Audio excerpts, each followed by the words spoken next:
নমস্কাৰ সকলোকে স্বাগতম জনাইছো আপোনালোকৰ আপন চেনেল টাইমছ অসম নিউজলৈ। আজি ভিডিঅ'টো আমাৰ অংগনবাড়ী কৰ্মী সহায়িকাৰ বাবে খুবেই গুৰুত্বপূৰ্ণ এটা লেটেষ্ট আপডেটৰ ভিডিঅ' হয়। আপোনালোকে জানে ইতিমধ্যে কেন্দ্ৰীয় চৰকাৰৰ যি বাজেট সেয়া দাখিল কৰা হ'ল। নিৰ্মলা সীতাৰামন ডাঙৰীয়ে ইতিমধ্যে কেন্দ্ৰীয় চৰকাৰৰ যি বাজেট 2025-26 বৰ্ষৰ যি বিত্তীয় বাজেট সেয়া দাখিল কৰিলে, কিন্তু তাত এটা বস্তু উল্লেখ নাই শ্ৰমিকৰ খবৰ, শ্ৰমিকৰ দৰমহা বা শ্ৰমিকৰ যি মাননি বা শ্ৰমিকৰ যি মজুৰি হওক তাত কোনো ধৰণৰ স্পষ্টীকৰণ নাই।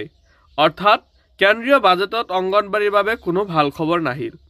বিগত 2018 চনত হে কেৱল মাত্ৰ অংগনবাড়ীৰ দৰমহা 4,500 টকালৈকে বৃদ্ধি কৰিছিল, কৰ্মীৰ বাবে সহায়িকাৰ বাবে 2,500 মান বৃদ্ধি কৰিছিল। কিন্তু দেখা গৈছে যে আজি বিগত প্ৰায় 7-8টা বছৰ হৈ গ'ল, ইতিমধ্যে অংগনবাড়ী সম্পৰ্কে কোনো ধৰণৰ কেন্দ্ৰীয় বাজেটত অংগনবাড়ী মাননি বৃদ্ধি সম্পৰ্কে কোনো তথ্য উত্থাপন নহ'ল। যিহেতু অংগনবাড়ী আশা কৰ্মী ৰন্ধন কৰ্মী তেওঁলোকে কেন্দ্ৰীয় পৰ্যায়ৰ এটা আঁচনিত অন্তৰ্ভুক্ত হৈ আছে বা চেণ্ট্ৰেলৰ পৰ্যায়, আৰু এই চেণ্ট্ৰেল পৰ্যায়ৰ বাবে তেওঁলোকক কেন্দ্ৰৰ যি ব্যৱস্থাপনা বা কেন্দ্ৰৰ পৰা যি মাননি প্ৰাপ্য সেইখিনি পোৱা নাই, আপোনালোকে নিশ্চয় সকলোৱে জানে।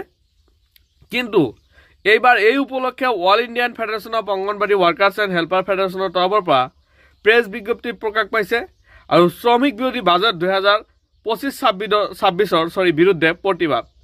আৰু এই প্ৰতিবাদে অংগনবাড়ী কৰ্মী সহায়িকাৰ লগতে যি আশা কৰ্মী ৰন্ধন কৰ্মী তেওঁলোকৰ বাবেও প্ৰতিবাদ কৰা হ'ব, লগতে যি সুলভ মূল্যৰ দোকান আছে তেওঁলোকৰ CITUৱে প্ৰতিবাদ সাব্যস্ত কৰিব। কিন্তু দেখা গৈছে প্ৰেছ বিজ্ঞপ্তি প্ৰকাশ পাইছে অল ইণ্ডিয়ান ফেডাৰেশ্যনে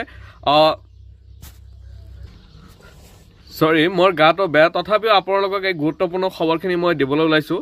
যেহেতু কাইলৈ অংগনবাড়ী কৰ্মী সহায়িকাৰ বৃহৎ আন্দোলন কাৰ্যসূচী অনুষ্ঠিত হ'ব, আৰু সেয়ে মই আপোনালোকক এই গুৰুত্বপূৰ্ণ খবৰখিনি মই আগতীয়াকৈ জনাই থ'ব বিচাৰি আছোঁ। অংগনবাড়ী কৰ্মচাৰী সহায়িকাৰ দৰমহা বা অন্য কোনো আঁচনিৰ কৰ্মচাৰীৰ বৃদ্ধি নাই। আপোনালোকে এইখিনি জানে। মৌলিক সেৱাসমূহৰ বাবে পৰ্যাপ্ত বিত্তীয় মঞ্জুৰি নোহোৱাকৈ বিকশিত ভাৰত সম্ভৱ নহয়। ইতিমধ্যে কোৱা হৈছে যে বিকশিত ভাৰত বা কেন্দ্ৰীয় চৰকাৰে কৈছে যে আমি বিকশিত ভাৰত গঢ়িম, কিন্তু তাৰ লক্ষ্য ইতিমধ্যে পৰিলক্ষিত হোৱা নাই। যিহেতু পৰ্যাপ্ত বিত্তীয় মঞ্জুৰি নোহোৱাকৈ শ্ৰমিকসকলৰ যি মাননি সেয়াও বৃদ্ধি হোৱা নাই বা শ্ৰমিকৰ যি দৰমহা সেয়া বৃদ্ধি হোৱা নাই। All Indian federation of anganwadi workers and হেল্পাৰ্ছৰ তৰফৰ পৰা 5 ফেব্ৰুৱাৰী 2025 তাৰিখে কেন্দ্ৰীয় বাণিজ্য ইউনিয়নৰ প্ৰতিবাদত অংশ ল'ব। আৰু এই প্ৰতিবাদ সকলো ভাৰতৰ অংগনবাড়ী কৰ্মী সহায়িকাসকলৰ সন্থাই 2025-26 অৰ্থ বছৰলৈ কেন্দ্ৰীয় চৰকাৰে আগবঢ়োৱা বাজেটক কঠোৰ ভাষাত গৰিহণা দিছে, আৰু এই বাজেট পুনৰ এবাৰ দেশৰ কৰ্মজীৱী জনগণক ধোকা দিছে বুলি উল্লেখ কৰে।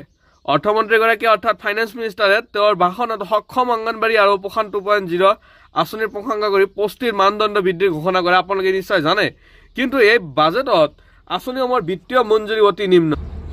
2025 আৰু 26ৰ বাবে এই আঁচনিসমূহৰ বাবে মঞ্জুৰিকৃত ধন 21,960 কোটি টকা, যি 2024 আৰু 25 বৰ্ষত 21,809.64 কোটি টকা আছিল। মাত্ৰ 150.36 কোটি টকাৰ বৃদ্ধিয়ে মূল্যস্ফীতিৰ বা যি মূল্য বৃদ্ধি লগতে তুলনা কৰিলে প্ৰকৃতপক্ষে কিমান কম সেইটো স্পষ্ট। আপোনালোকে নিশ্চয় সকলোৱে বুজি পাইছে। পুষ্টি পৰিপূৰক খাবাৰৰ মানদণ্ড আৰু শেষৰবাৰৰ বাবে 2017 চনত সংশোধন কৰা হৈছিল। 10 কোটি উপভোক্তাৰ বাবে 7 বছৰত মাত্ৰ 5 পইচাৰ বৃদ্ধি এক নিৰ্লজ্জ পৰিস্থিতি। কেৱল 5 পইচাহে বৃদ্ধি কৰিছে কেন্দ্ৰীয় চৰকাৰে। ভাৰতৰ 6 বছৰৰ নিম্নৰ 37% শিশু অপুষ্টিগ্ৰস্ত আৰু 17% শিশু অতিমাত্ৰা ক্ৰুশ। আনহাতে প্ৰতি বছৰে 8.8 লাখ শিশু অপুষ্টিৰ বাবে মৃত্যুমুখত পৰে। আপোনালোকে নিশ্চয় এইখিনি জানে। 2022 বাজেটে 14 লাখ নতুন সক্ষম অংগনবাড়ীৰ ভিতৰতে 2 লাখ নিৰ্মাণৰ প্ৰতিশ্ৰুতি দিছিল চৰকাৰে, কিন্তু এতিয়ালৈকে কেৱল 1 লাখ অনুমোদন দিয়া হৈছে। 50 বছৰৰ ICDS আঁচনিৰ অধীনত 3.38 লাখ অংগনবাড়ী পানী নাই, অৰ্থাৎ যে পানীৰ ব্যৱস্থা জলসিঞ্চনৰ ব্যৱস্থাও নাই সেয়া উল্লেখ কৰিছে, আৰু 4.61 লাখ কেন্দ্ৰত শৌচালয় নাই। আৰু এইটো বিকশিত ভাৰতৰ বাস্তৱ চিত্ৰ বুলি উল্লেখ কৰে যি ভাৰতীয় সৰ্ববৃহৎ অংগনবাড়ীৰ সন্থা আছে all Indian federation of anganwadi workers and হেল্পাৰ্ছৰ তৰফৰ পৰা।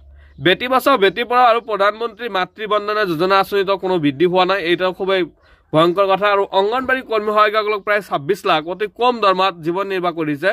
2018 প্ৰায় যথাক্ৰমে 4,500 আৰু সহায়িকাৰ বাবে 2,250 টকা।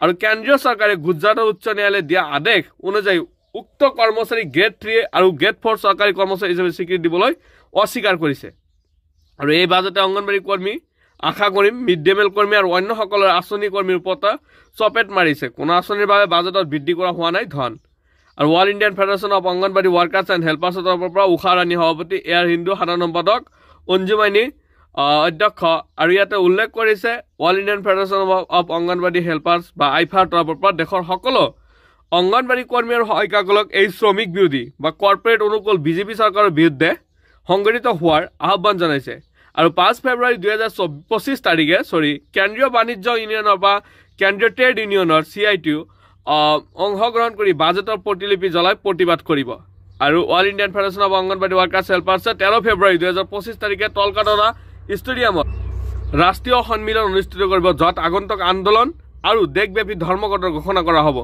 প্ৰেছ প্ৰচাৰিত এয়াৰ হিন্দু সাধাৰণ সম্পাদক ইয়াতে উল্লেখ কৰি সামৰণি মাৰিছে সো আজি ভিডিঅ' দিবলগীয়া ইনফৰমেশ্যন বা আপডেট এইখিনি আছিল ভিডিঅ'টো আপোনালোকে কেনেবালে কমেণ্ট এটা কৰি জনাব আৰু ভিডিঅ'টো দুটা বস্তু স্পষ্ট যে আগন্তুক কাইলৈ দিনটোত অৰ্থাৎ 5 ফেব্ৰুৱাৰী তাৰিখে বাজেটৰ প্ৰতিলিপি দাখিল কৰা হ'ব লগতে 13 ফেব্ৰুৱাৰী তাৰিখে তলকাটৰা ষ্টেডিয়ামত ৰাষ্ট্ৰীয় সন্মিলন যি তলকাটৰা ষ্টেডিয়াম আছে আৰু তাতে ৰাষ্ট্ৰীয় সন্মিলন হ'ব তাতে অনুষ্ঠিত হ'ব অংগনবাড়ী কৰ্মীকে মই কৈছিলোঁ ICDS 50 চেলেঞ্জ সম্বলিত যি আন্দোলন হ'ব আৰু আগন্তুক আন্দোলনত দেশব্যাপী ধৰ্মঘটৰ ঘোষণা কৰা হ'ব বুলি উল্লেখ কৰে আৰু আজি ভিডিঅ'ত দিবলগীয়া ইনফৰমেশ্যন আপডেট এইখিনি ভিডিঅ'ত আপোনালোকে যিমান পাৰে ইমান বেছি শ্বেয়াৰ কৰি যাব যেহেতু এই গুৰুত্বপূৰ্ণ খবৰখিনি সকলো বাইদেউ জানিব পাৰে থেংক ইউ জয় অসম